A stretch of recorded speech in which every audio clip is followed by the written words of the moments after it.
you have a tremendous history and respect that I give you from the culture that you built with Hat World Lids.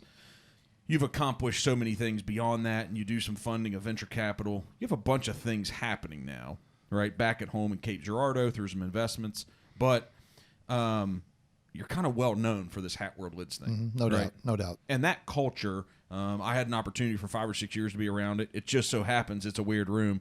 We have a guy, Brett, in the background who had a part of it, saw at the table, worked with me in the market I was running back in the day. So that thing you created back in the day, this culture word is so hot these days.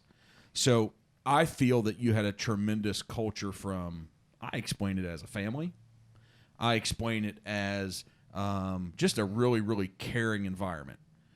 So whatever that thing is, I want you to speak to the culture of the Hat World Lids piece, and was it intentional, and beyond it being intentional, did more evolve beyond what you thought it could be? Yeah, I mean, I think it is.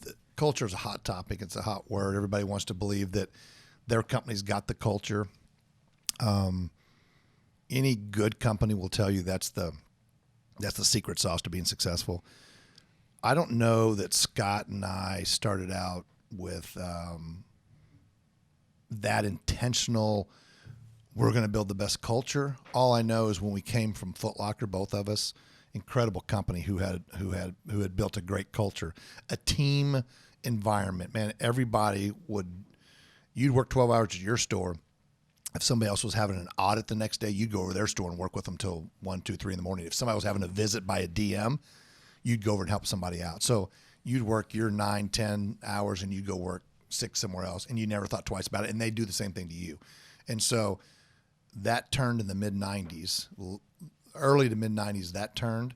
And so when Scott and I talked about starting a business, we said, whatever it has got to be people first. Whatever it is, it's got to be people first. You know, we talked about Athlete's Foot, and then we talked about the hat deal. And so when you say people first, what's that mean? To me, we've talked about it a bunch the last 24 hours. Servant leadership. You know, it's you above. I mean, the company above an individual, all the time. It's never about, because in life, I believe if you put other people first, somehow, some way, you find your way to success. You just do. And part of that is just other people then won't let you fail. And if you treat other people with that kind of respect, if you give them your time, then what happens is they won't fail, and they won't want to let you down. And that's what early on, that's what happened so many times. People be working 80, 90 hours, and they did it because of you, because you trusted me, you hired me, you gave me this responsibility, like you early on. Mm-hmm. They weren't going to let you down. And so when you build that kind of culture, you end up more times than not being successful.